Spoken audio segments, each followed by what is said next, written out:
Well, we have to decide first what we mean by capitalism and what we mean by democracy. If we mean by democracy that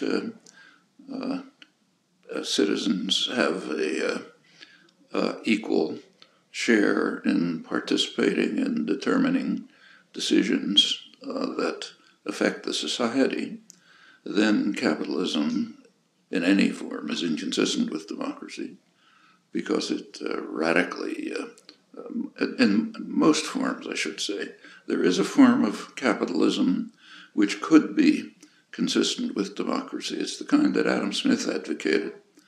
Adam Smith was in favor of equality of outcome. In fact, one of his main arguments for markets is that under conditions of pure liberty, they will lead to equality. It's not a good argument, but that was the argument. If that could happen, which it can't, then you could say, yes, possibly it's consistent with democracy. Otherwise, capitalism is any form of really existing capitalism, or that's likely to exist, will have sharp inequalities. It's based on hierarchy, domination, production for profit, not need, accumulation of capital, deprivation of others, subordination of people who have to sell their labor in order to survive. And of course, that's going to translate automatically into any political arrangement, which will yield one or another form of plutocracy. We happen to have a pretty extreme form right now. So, for example, right now in the United States, about roughly 70% of the population, lower 70% on the income scale, have no influence whatsoever on policy. Influence increases slowly as you move up the scale. At the very top, the question doesn't arise because they set the policy.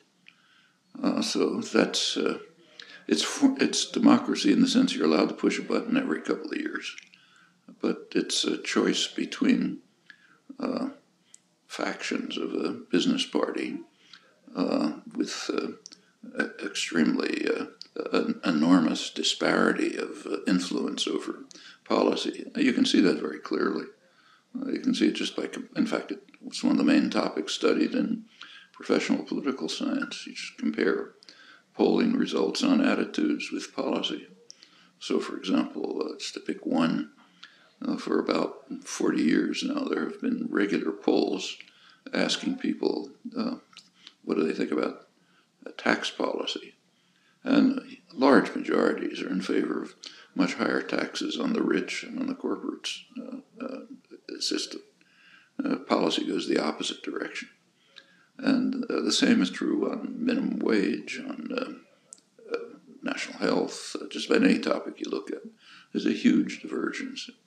And that simply reflects the fact that capitalism, in anything like the form we have at least, is inconsistent with democracy.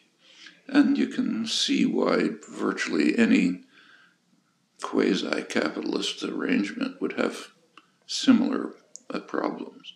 So the conclusion is the opposite of what Friedman says.